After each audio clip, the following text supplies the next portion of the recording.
கர்த்தருடைய நாமத்துக்கு மகிமையுண்டாவதாக. இன்றைய வார்த்தை பிரசங்கி 3:14. தேவன் செய்வது எதுவோ அது என்றென்றைக்கும் நிலைக்கும் என்று அறிவேன். எனக்கு அருமையான தேவனுடைய பிள்ளைகளை நீங்கள் அறிந்திருக்கணும். கர்த்தர் நமக்கு எது செய்தாலும் அந்த ஆசீர்வாதம் நிலச்சிருக்கும். தேவன் எதுவுமே நமக்கு அறியாமல் செய்ய மாட்டார். எல்லாம் கர்த்தருடைய சித்தத்தின்படி செய்வார். அவர் செய்வது எதுவோ அது எனக்கு நிலச்சிருக்கும். ஆண்டவர் கொடுக்குற ஆசீர்வாதம் அப்படின்னு சொல்லி இன்றைக்கு நீங்கள் நம்பணும். இந்த காலை வேளையிலே கர்த்தர் உங்களோட பேசுகிறாரு. இன்றைய தினத்தில் கர்த்தர் உங்களுக்கு என்ன செய்திருக்கிறார் என்பதை நீங்கள் புரிந்து கொள்ள வேண்டும்.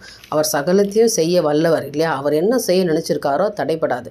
உங்கள் வாழ்க்கையில் உங்களுக்குரிய ஆசீர்வாதம், உங்கள் எதிர்காலம், உங்கள் குடும்ப தேவைகள், உங்கள் பிள்ளைகளுடைய வாழ்க்கை, உன் கணவனுடைய போக்குவரத்து, உன்னுடைய எல்லாவற்றையும் தேவன் நிலச்சி நிற்கும்படியாக செய்திருக்கிறார், நினச்சிருக்கிறார். நல்ல நினைவுகளாக நினச்சி இந்த தினத்தில் ஒரு ஆசீர்வாதத்தை கொடுத்துருக்கார். எனவே இந்த நாளில் தேவன் செய்வது எதுவோ அது நிலைத்திருக்கும் என்று நான் அறிவேன். அதனால் அதில் அந்த ஆசீர்வாதம் பிடுங்கப்படாது. கர்த்தர் உங்களுக்கு கொடுப்பாருன்னு சொன்னால் அது திருப்பி எடுக்க மாட்டார்.